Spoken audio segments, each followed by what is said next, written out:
आज हम लोग समझने वाले हैं 3D में स्ट्रेट लाइन। पहले हम लोगों को सीखना है कि 3D में स्ट्रेट लाइन का प्रॉब्लम कितने तरीके से कर सकते हैं। 3D में स्ट्रेट लाइन का प्रॉब्लम दो तरीके से बनाया जाता है। पहला तरीका हो गया वेक्टर और दूसरा तरीका हो गया सेकेंड प्रोसेस इज कार्टेशियन।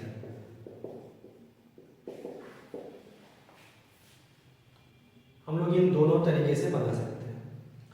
पहले हम लोगों को समझना पड़ेगा कि स्ट्रेट लाइन बनाने के लिए हम लोगों को एक इनिशियल पोजीशन या पॉइंट चाहिए। तो स्ट्रेट लाइन बनाने के लिए अगर ये एक स्ट्रेट लाइन बनाए तो हम लोगों को चाहिए एक इनिशियल पॉइंट या initial position. Suppose initial position है हम लोगों का x1, y1 और z1। तो हम लोग इसको वेक्टर फॉर्म में अगर लिखे तो हम लोग इसको xi plus yj plus zk ऐसे भी लिख सकते हैं।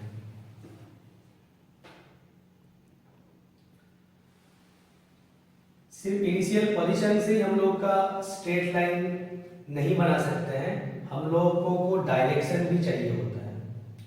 और तुम लोगों को पता है 3D में डायरेक्शन डिफाइन करने के लिए जिस वेक्टर को हम लोग यूज करते हैं उसको बोला जाता है डायरेक्शन रेशियो, या फिर सिंपली हम लोग इसमें बोलेंगे direction vector small D. Suppose direction vector है a, b, c। हम लोग अगर कार्टेशियन में रिप्रेजेंट करें तो इसको सिर्फ a, b, c से रिप्रेजेंट करेंगे। लेकिन अगर इसको वेक्टर फॉर्म में लिखे तो हम लोग इसी को ai plus bj plus ck ऐसे करके लिखेंगे। दोनों ही लेकिन एक ही चीज हम लोगों को बोलेंगे, दोनों ही सेम चीज दिखाएंगे।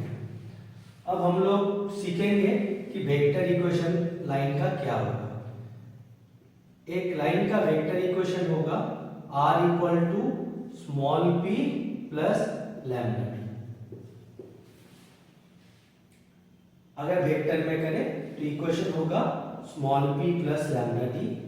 और अगर इक्वेशन को कार्टेशियन में लिखे तो ये इक्वेशन हो जाएगा x minus x1 by a, y minus y1 by b equal to z minus z1 by c।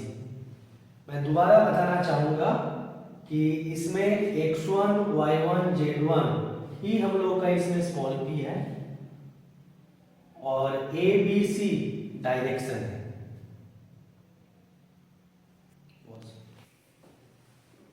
तो हमने यहाँ पे एक क्वेश्चन दिया है, देखो कि एक लाइन है जो कि 3, 4, 5 पॉइंट से गुजर रहा है और जो कि एक वेक्टर है 2i plus 2j minus 3k उसके डायरेक्शन के साथ पैरेलल है।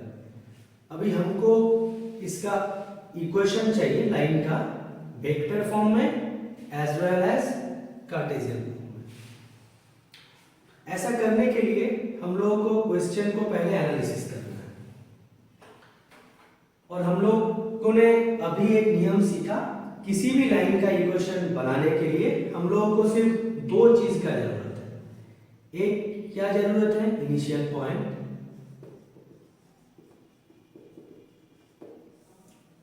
जिसको हम लोग वेक्टर में स्मॉल p से लिख सकते हैं या फिर कार्टेशियन में x1, y1 और z1 से लिख सकते हैं। तो इस प्रॉब्लम में हम लोगों का इनिशियल पॉइंट है 3, 4, 5। तो हम लोग वेक्टर में लिखने से यहां पे लिखेंगे 3i plus 4j plus 5k। और अगर इसको सपोज हम लोग कार्टेशियन में लिखे तो इसी पॉइंट को लिखेंगे 3, 4, 5।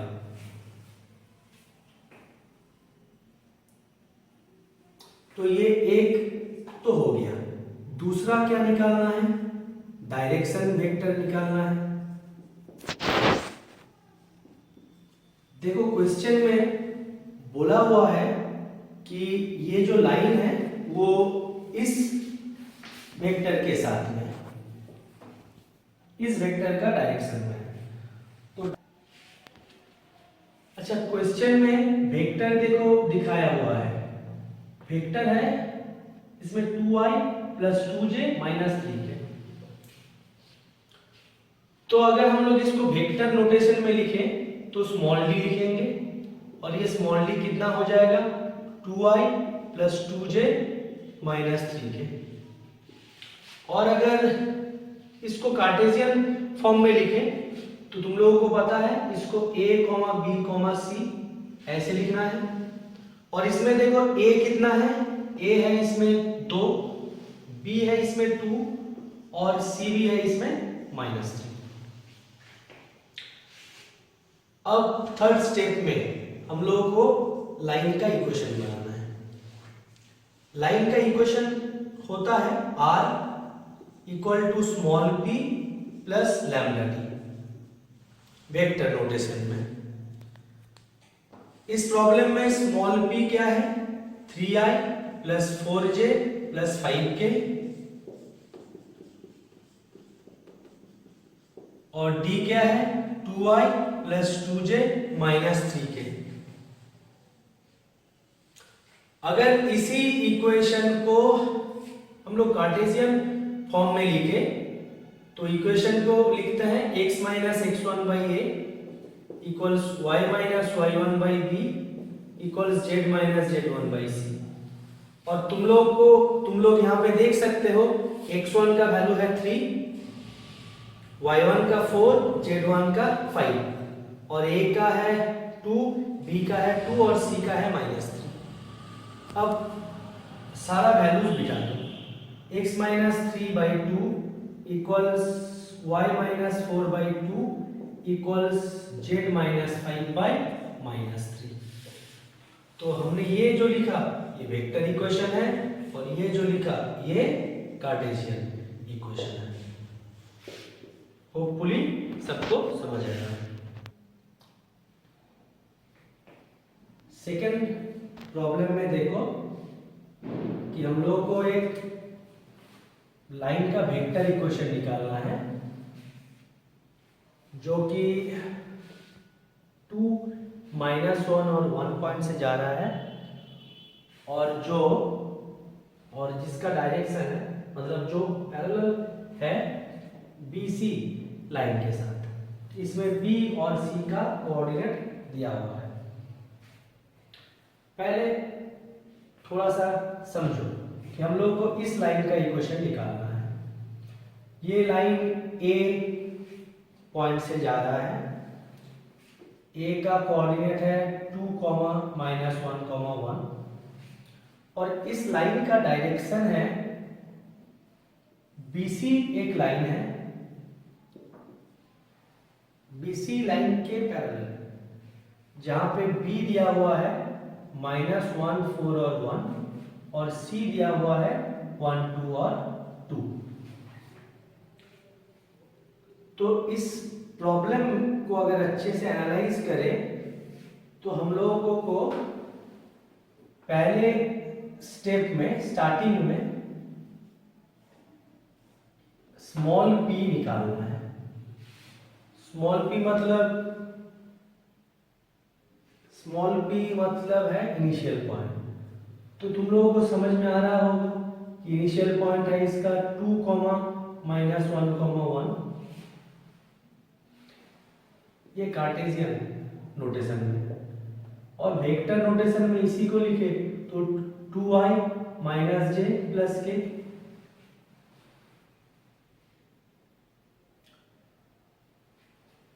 साथ ही में हम लोगों को डायरेक्शन भी चाहिए। तो हम लोग इस डायग्राम से देख सकते हैं कि हम लोग का लाइन का डायरेक्शन और BC का डायरेक्शन एक ही है। तो BC का अगर डायरेक्शन हम लोग निकाल सके तब हम लोग लाइन का भी डायरेक्शन निकाल लेंगे। तो BC का डायरेक्शन क्या होगा, हम लोगों को पता है, डायरेक्शन फाइनल माइनस इनिशियल, इस तरीके से निकाल सकते हैं। तो ये अगर है x1 y1 z1 और सपोज ये अगर है x2 y2 z2, तो हम लोग x2 minus x1 comma y2 minus y1 comma z2 minus z1 इस तरीके से डायरेक्शन निकाल सकते हैं। तो 1 माइनस ऑफ -1 y2 है 2, तो 2 माइनस 4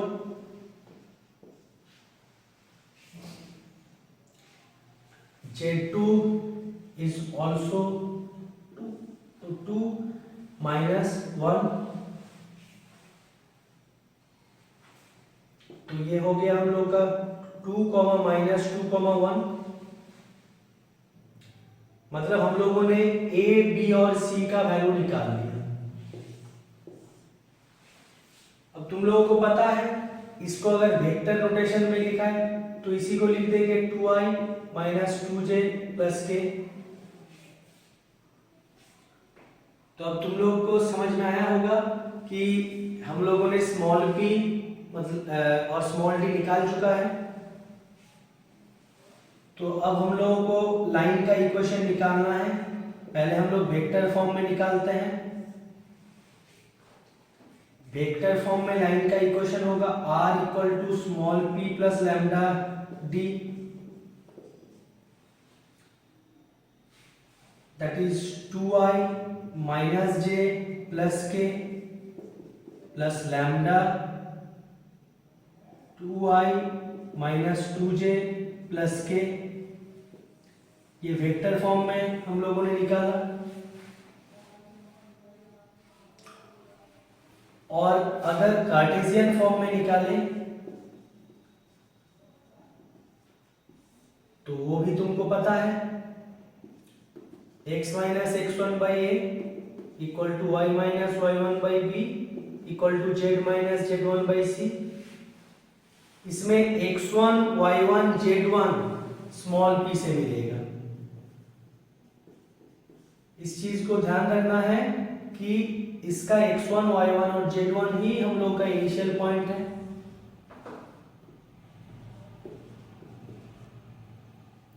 और a b c तो डायरेक्शन वेक्टर से मिलेगा। तो क्योंकि x1 का वैल्यू है 2, तो हमने यहाँ पे लिखा है 2, a का वैल्यू है 2, तो हम लिखेंगे यहाँ पे 2। अब y1 का वैल्यू है -1, वो यहाँ पे लिख दिए। b का वैल्यू है -2, वो यहाँ पे लिखे। z1 का वैल्यू है 1, तो लिखे। और c का वैल्यू है 1। तो ऐसे करके हम लोगों ने इसका कार्टेशियन इक्वेशन भी निकाला। होपफुली तुम लोगों को ये प्रॉब्लम समझ में आया होगा सबको।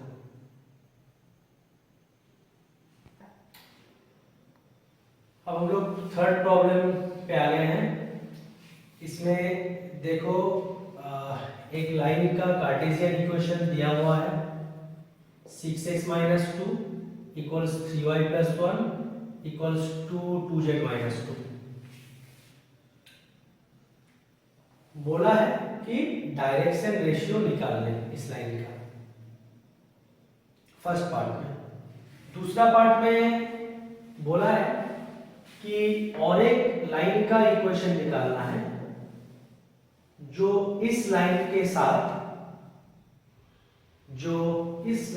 पैरेलल है और जो 2 -1 और -1 से जा रहा है। तो पहले तो फर्स्ट पार्ट करते हैं कि डायरेक्शन रेशियो निकालने वाला पार्ट। फर्स्ट पार्ट के लिए इक्वेशन को हम लोग यहां पे पहले लिख लेते हैं।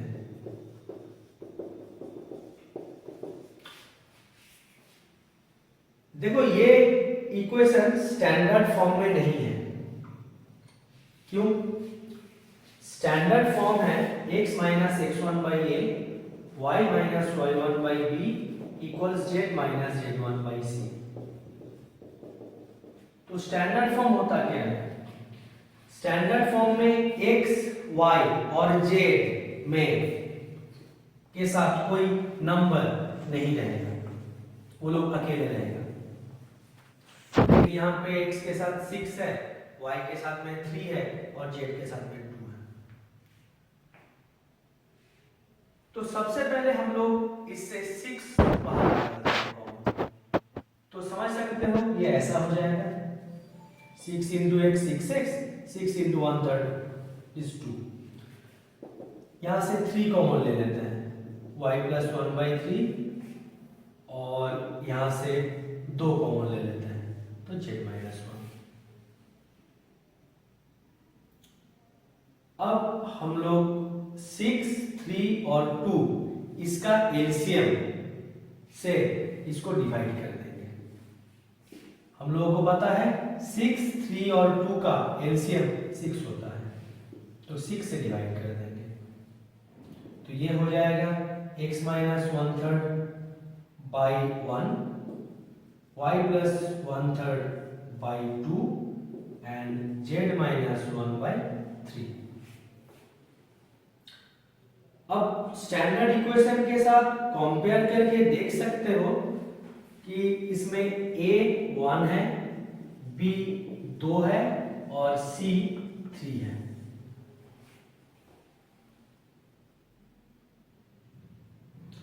तो हम लोगों का फर्स्ट आंसर तो आ गया कि फाइंड द डायरेक्शन रेशियो। तो डायरेक्शन रेशियो क्या क्या आया? 1, 2, 3। फर्स्ट आंसर आ गया।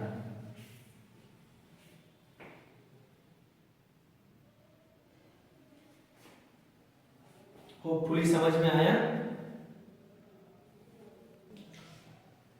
अब सेकेंड पार्ट के लिए हमने वो इरेज कर दिया।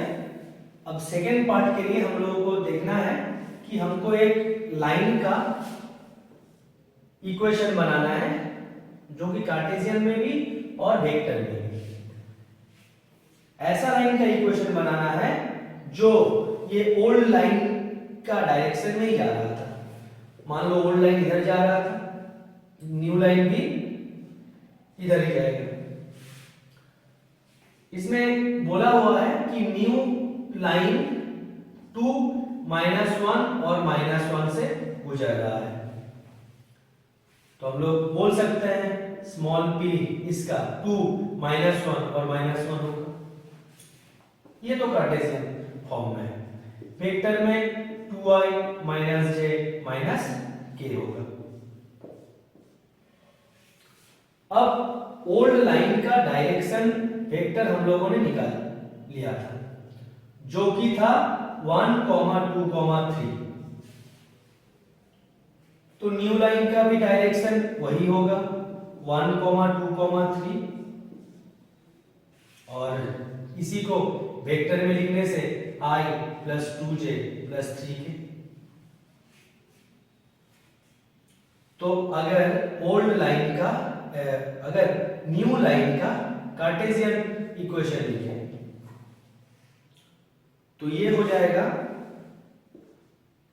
x - x1 by a, y - y1 by b, z - z1 by c। अब x1 है 2, y1 -1 और z1 -1। तो x - 2 और ये है abc।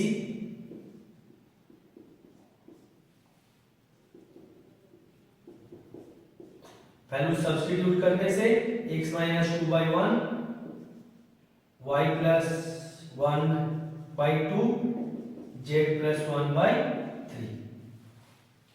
तो ये तो था कार्टेशियन इक्वेशन। अब वेक्टर इक्वेशन क्या होता है? r = small p + lambda t। Small p ये हो गया small p vector 2i - j - k और d हो गया आई प्लस 2j प्लस 3k। तो इसी से हम लोगों को vector as well as cartesian दोनों ही इक्वेशन मिल गए। होपफुली सबको ये प्रॉब्लम समझ में आया होगा। अब हम लोग फोर्थ प्रॉब्लम करेंगे। इसमें हम लोग को एक लाइन का इक्वेशन निकालना है जो कि -1, 3, -2 से जा रहा है और जो परपेंडिकुलर है इस लाइन से और इस लाइन से। तो प्रॉब्लम को अगर एनालिसिस करें तो हम लोगों को पता है लाइन का इक्वेशन निकालने के लिए स्मॉल p चाहिए और स्मॉल d चाहिए। इस प्रॉब्लम में रिक्वायर्ड लाइन का स्मॉल p बोला हुआ है जो है -1, 3 और -2।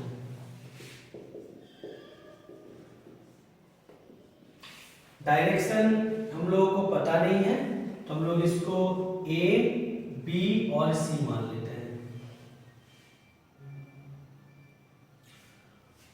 तो इस प्रॉब्लम में डायरेक्शन निकालने से हम लोगों का ये प्रॉब्लम बन जाएगा। तो डायरेक्शन निकालने के लिए क्या कुछ कंडीशन है वो देखना पड़ेगा। हाँ, कंडीशन है कि हम लोगों का लाइन इस लाइन के साथ लाइन 1 के साथ परपेंडिकुलर है। चलो हम लोग मान लेते हैं लाइन 1 का डायरेक्शन है d1। तो d1 क्या है 1, 2, 3 लाइन 1 का डायरेक्शन, और लाइन 2 का डायरेक्शन क्या है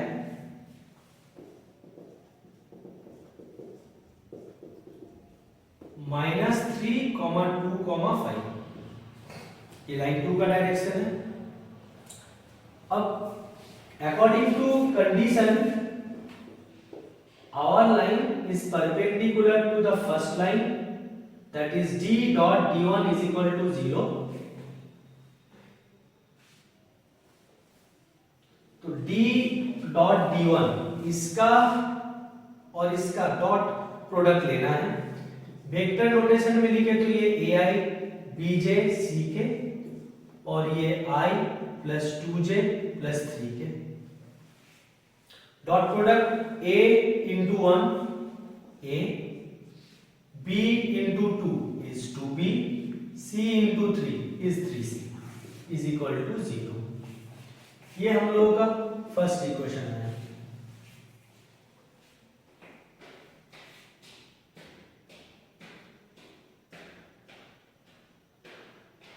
अब d और d2 का डॉट प्रोडक्ट भी 0 होगा क्योंकि हम लोग का रिक्वायर्ड लाइन और सेकेंड लाइन भी परपेंडिकुलर है। तो हम लोग बोल सकते हैं सिमिलर वे से a dot -3a, b dot 2 plus 2b, c dot 5 plus 5c equals 0। This is second equation. अब इन दोनों इक्वेशन को सॉल्व करना होगा क्योंकि यहां पे 3 वेरिएबल्स है और 2 इक्वेशन है, तो ये क्रॉस मल्टीप्लिकेशन का प्रोसेस से सॉल्व होगा। पहले लिखेंगे a बाय, फिर लिखेंगे b बाय, फिर लिखेंगे c बाय। जब a का वैल्यू लेंगे तब हम लोग a वाला पोर्शन को कंसीडर नहीं करेंगे, इसके साथ इसको मल्टीप्लाई करेंगे। 2 5 जा 10, बीच में माइनस साइन बैठेगा, फिर इसके साथ इसको मल्टीप्लाई करेंगे। 3 2 जा 6। अब जब b वाला लेंगे तो हम लोग इसको कंसीडर नहीं करेंगे, हम लोग को इधर से लेना है 3 इंटू -3 जो कि -9 होगा, माइनस होगा, और यहां पे 1 है, 1 इंटू 5 होगा। अब जब हम लोग सी वाला लेंगे तब हम लोग सी को एलिमिनेट करके बाकी सोचना होगा। तो इसमें 1 इंटू 2 होगा, फिर -3 इंटू 2 ये -6 होगा, बीच में माइनस रहेगा। सिंप्लीफाई करने से a/4 equal to b/-14 equal to c/8। तो a/2 equal to b/-7 equal to c/4। तो हम लोग इस डायरेक्शन रेशियो में a का वैल्यू लेंगे 2, b का वैल्यू लेंगे -7 और c का वैल्यू लेंगे 4। क्योंकि ये रेशियो है इसलिए हम लोग ऐसे लेंगे। तो इससे हम लोगों को स्मॉल d भी आ गया, 2 -7 और 4 ABC इक्वल्स। तो हम लोग अब बोल सकते हैं कि वेक्टर इक्वेशन होगा R equal to small p plus lambda d। Small p हम लोगों का है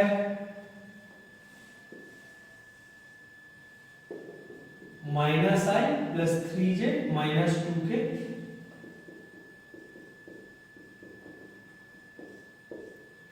प्लस लैम्डा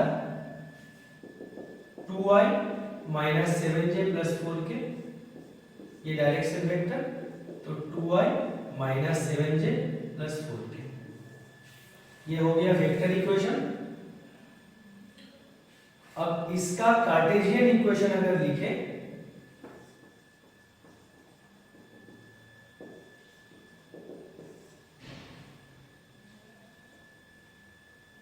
तो वो हो जाएगा x minus x1/a equals y minus y1/b equals z minus z1/c।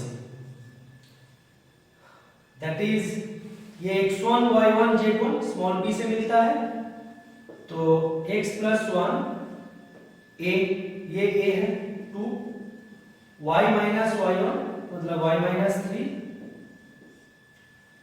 b है -7, z माइनस z1 मतलब z प्लस 2/4। होपफुली सबको समझ में आया। तो भी हम लोग स्ट्रेट लाइन से आने वाला सबसे इंपॉर्टेंट क्वेश्चन देख रहे हैं, फुट ऑफ द परपेंडिकुलर और इमेज ऑफ पॉइंट P निकालना है इस लाइन के अबाउट। तो अगर हम लोग इसका डायग्राम ड्रॉ करें तो ये हम लोगों का लाइन है, ये वाला लाइन। इक्वेशन लिख लेते हैं x/1 equal to y minus 1/2 equal to z minus 2/3।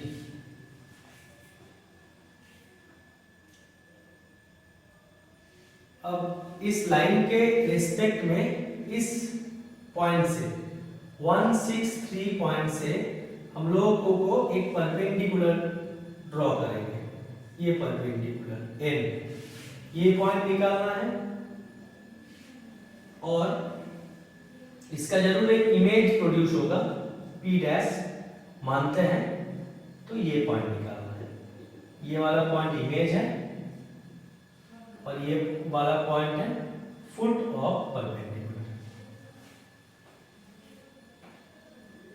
तो ये करने के लिए हम लोगों को थोड़ा सा कॉन्सेप्ट समझना होगा। तो हम लोग बोल सकते हैं n एक पॉइंट है जो कि हम लोगों का लाइन के ऊपर लोकेटेड है, n पॉइंट इस लाइन के ऊपर लोकेटेड है। लाइन के ऊपर अगर एक जनरल पॉइंट लेना है तो हम लोग इसको स्मॉल के मान लेंगे। इसको और इसको इक्वेट करके x इक्वल टू k, इसको और इसको इक्वेट करके y equals to 2k plus 1 और इसको और इसको और इसको इक्वेट करके z equal to 3k plus 2 लिख सकते हैं। तो ये जनरल पॉइंट है, k 2k प्लस 1 और 3k प्लस 2। तो n पॉइंट हम लोगों ने निकाल लिया। ये था स्टेप 1। अब दूसरा स्टेप में हम लोगों को NP इसका डायरेक्शन निकालना है, डायरेक्शन वेक्टर। हमने बताया है फाइनल माइनस इनिशियल करके निकालते हैं, that is x2 minus x1, y2 minus y1 और z2 माइनस z1। ये होगा, ये x2 y2 z2 है, ये x1 y1 z1 है। x2 minus x1 k minus 1, y2 minus y1 2k minus 5,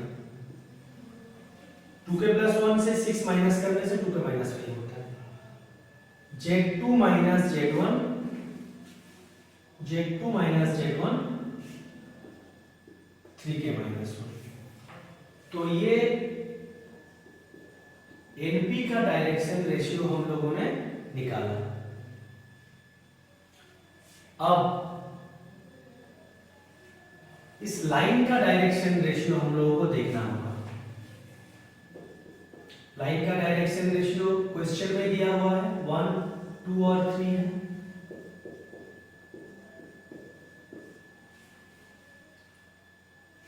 अब हम लोगों को पता है कि line is perpendicular on NP, तो दोनों का डायरेक्शन वेक्टर का डॉट प्रोडक्ट 0 होगा। इसके साथ ये इंटू करने से 1 इंटू k माइनस 1, इसके साथ इसका डॉट लेने से 2 इंटू 2k माइनस 5, इसके साथ इसका डॉट लेने से 3 इंटू 3k माइनस 1, ये 0 होगा। अब इसको सिंप्लीफाई करने से k minus 1 4k minus 10 9k minus 3 equal 0, k 4k 9k 14k minus 1 minus 10 minus 3 minus 14। Simplify करने से k का वैल्यू 1। तो स्टेप 3 में k का वैल्यू 1 आ गया। अब k का वैल्यू अगर 1 आ जाए तो हम लोग स्टेप 4 में k का